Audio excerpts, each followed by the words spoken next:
Kamusta sa inyong lahat mga kaibigan sa Tagalog? Ngayon ipapakita ko kung paano mag-download at mag-install ng Litematic para sa Minecraft.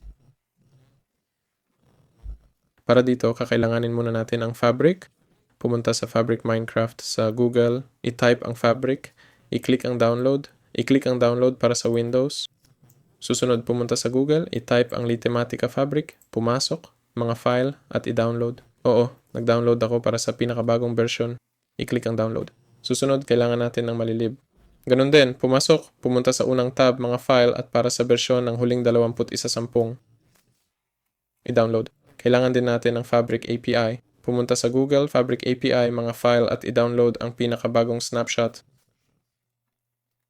Ayan, susunod maghintay ng 5 segundo sa bawat pahina para magsimula ang pag-download. 1, 2, at syempre 3. Ayan, susunod buksan ang Fabric Installer. Piliin ang version. Sa akin ay 1.21.10. I-click ang Install. Susunod, buksan ang Minecraft Launcher. Piliin ang Installations.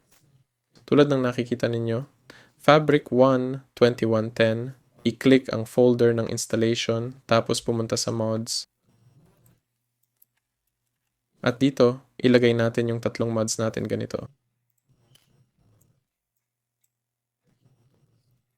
Pagkatapos, pwede na kayong maglaro.